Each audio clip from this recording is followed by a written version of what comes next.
Hello everyone, as I'm taking this recording, it is about 9:30 in the morning on Friday, August the 2nd, 2019, and I'm standing in the middle of the grounds of the Steppin Festival in Blacksburg, Virginia, just outside of Virginia Tech. Second year I've done this one, and I'm already set up. So I'm just kind of, well, heading back to the truck to grab some antacids, but also it's nice to be able to walk around a little bit. Be open 35 minutes early for a change, and get to kind of walk around and get your bearings. It's a pretty big deal. This is just one street. There's another one that way. Then down there, intersection goes off to the right, and there's a huge sound stage. Oh look, there's rental bikes. It's nice to have something like that that's actually got receptacles you got to return them to. I need to start doing that with those electric scooters. I remember this. This was the spot that had that really strong coffee last year.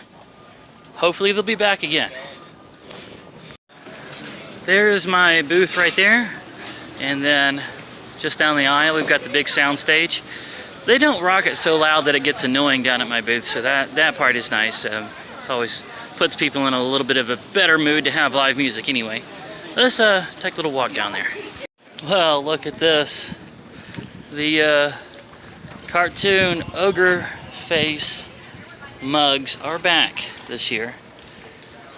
And some of you are probably wondering, how do we get one of these? Do they have an Etsy store? Well, as far as I know, they don't. The only way that you can get these is by coming to an event where they sell them. Or look us up on Facebook. Oh, y'all do have a Facebook store now? People can order them up. You can just from us off Facebook as well. What's the name of the? Google us. Phelps Studio. Phelps. P-H-E-L-P-S. P-H-E-L-P-S. Phelps Studio on Facebook. Apparently they've got a way for you to order them on Facebook now. So they've started doing some online sales since last year. Oh wow! See, and each one of these is unique. They don't have a mold that they're pumping out a bunch of the same thing. Every single one is a unique ogre face. Oh, look at this one's got a cigar.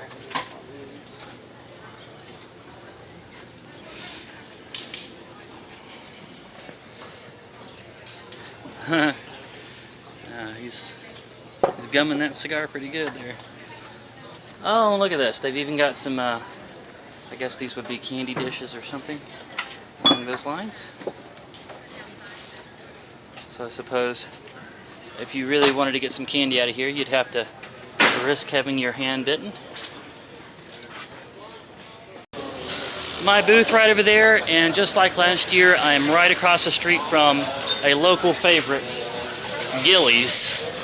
And I was rewatching my vlog from last year, and I put an emphasis on how good the breakfast was here. Probably going to get that tomorrow, if I can get in early enough. But they fresh bake their own bread here. Whole wheat, fresh baked bread. It's not like they have the dough shipped in, like Subway says they cook their bread fresh when all they do is just unthaw the dough and then cook it. These guys actually make the dough and then cook it. And during the festival, you can get some of their most popular items right out here at a booth they set up in front of the store. Make it a little easier to eat some good Gillies food. So probably going to have lunch there too. Still about 10 minutes till 10 when we're supposed to open. Back in my booth now. And it's a Friday, so probably going to be slow for a little while. So I'm just going to take a little time to give you guys a little bit of an honesty talk. Something that's been happening recently. You might even notice that I'm a little less energetic than I normally am. And that is because I was really hoping to hit 700 before the end of July. And I thought with it being the peak of my season, all the stuff going on, I had a good chance at making that. And so during July, I did 3 patriotic 4th of July type festivals down in Atlanta.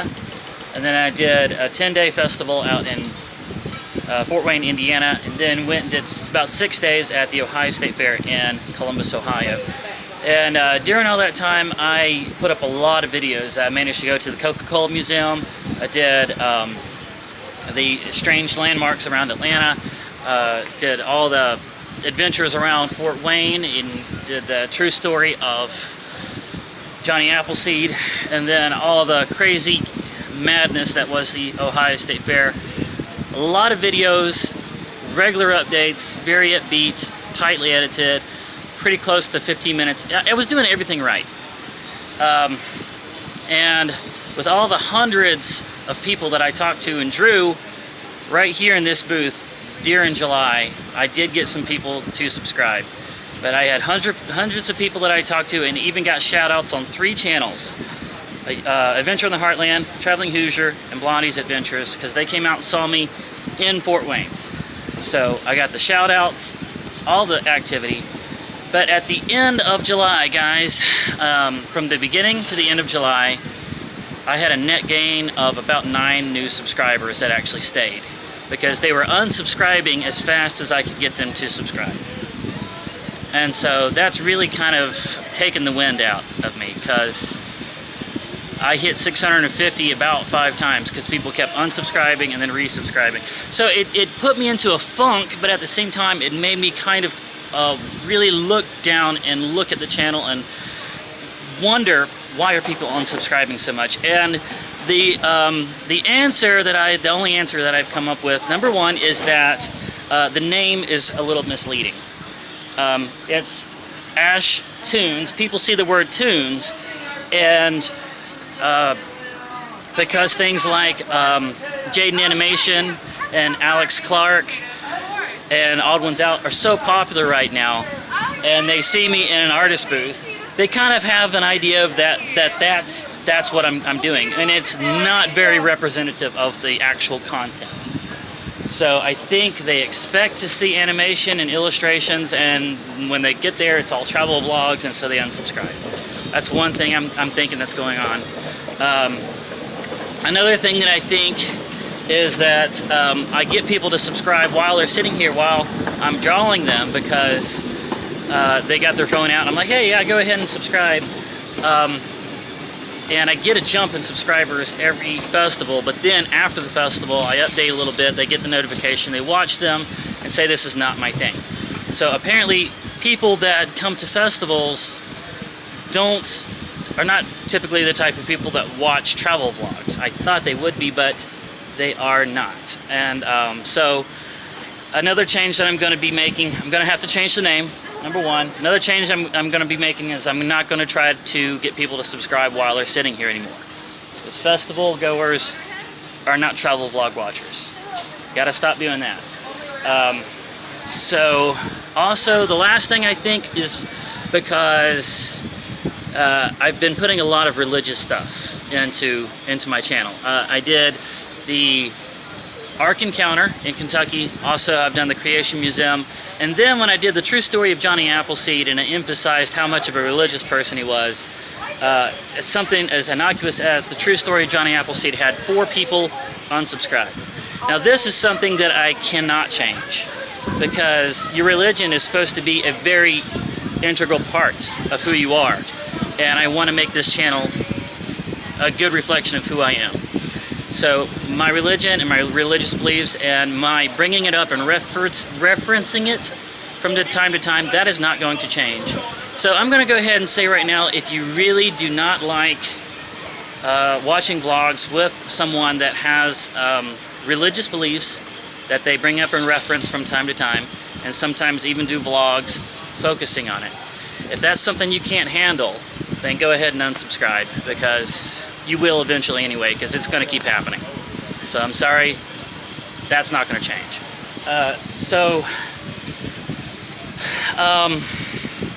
That's just where I'm at, guys. I'm in a real funk right now, because it was supposed to be the peak of my season. I was supposed to get hundreds of subscribers, but they've been unsubscribing as fast as I can get them to subscribe. And yeah. Trying to go home here on Friday night, and this is the garage I'm parked in right now. As you can see, there's 1, 2, 3, 4 cars backed up to the exit of the parking garage that I'm in, blocked by an emergency vehicle that was responding to a call and just parked right here. Pulled up, parked, didn't think about what it was blocking. In my truck now, and now this is the only exit to the parking garage. Blocked off by this emergency vehicle.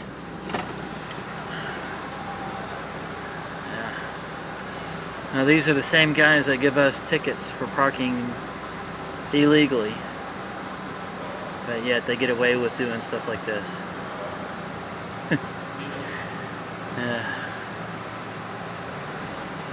It's now about 1:30 the next day on August the 2nd, and there's my booth right out there. I'm inside Gillies now, and I just wanted to highlight this place once again this year, because it was part of the reason why I came back.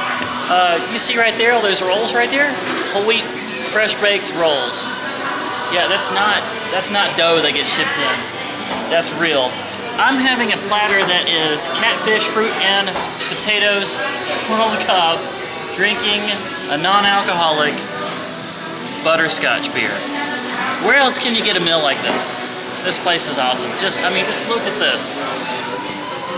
You know, it's like a place where you could just sit there and write a novel and just soak in the ambiance all day. This place is awesome. It is now about 12 o'clock on August the 4th, 2019, a Sunday. 12 o'clock is the checkout time for me and Nestor here to leave this beautiful campground out here in Salem, Virginia, the Dixie Cavern campgrounds. But something, I don't know if this is a trend or if this is like a camping tradition that I didn't know about, but if you remember at the Turkey Lake campground in 2017 when I was down in Orlando for ISCA, somebody left a bar of soap on top of the power console, and out here somebody has left some flesh tone makeup. So I don't know, I'm thinking this is probably because it's right close to the water spigot, so maybe some people are applying makeup or washing their armpits or something out here next to the spigot and they just leave stuff. Or is it a tradition for campers to leave each other toiletry gifts on top of the power console? Or should that be a thing? Should I start that? At any rate, we's got to get out of here and head over to Galax, Virginia for the Old Fiddlers Convention. So let's do that. And that's gonna do it for this one, guys. What did you think of Salem, Virginia, Nestor? Huh? What'd you think, little guy? You're ready to get on to the next one, aren't you? So if you like this one, I know it was a little short and I didn't really show a whole lot, but like I said, having 35 people subscribe through July and then having 25 people unsubscribe with a net gain of like 10 subscribers last month in July really took the wind out of me. So I'm not really got a whole lot of momentum going anymore. It's kind of giving me a punch in the gut. I'll see you whenever I update again. First gas station I stopped at had a rusty old 68 Jeep. That's awesome. That's a good sign.